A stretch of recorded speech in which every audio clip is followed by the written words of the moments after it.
नवाज शरीफ की 4 साल बाद वतन वापसी। तैयारा इस्लामाबाद एयरपोर्ट पर लैंड कर गया। साबिक वजीर आजम कुछ देर क़याम के बाद लाहौर रवाना होंगे। एयरपोर्ट से सीधे जलसागाह पहुंचेंगे। 28 मई वाले हैं, 9 मई वाले नहीं। उम्मीद है हम अब भी मुल्क के हालात ठीक कर सकते हैं। नवाज शरीफ की पाकिस्तान रवानगी से कबल दुबई एयरपोर्ट पर गुफ्तगू। कहा सब कुछ अल्लाह पर छोड़ दिया, आज सुरखरू होकर वतन वापस जा रहा हूँ। दुख होता है मुल्क आगे बढ़ने के बजाय पीछे चला गया। अपने पांव पर हम नहीं खड़ा होना है, किसी ने नहीं खड़ा करना।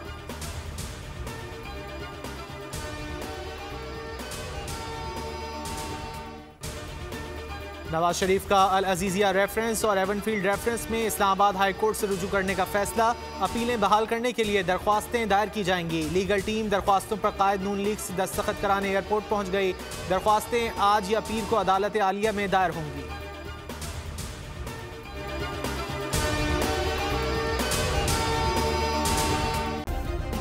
सब्सक्राइब करें और बेल दबाएं ताकि कोई खबर रह न जाए।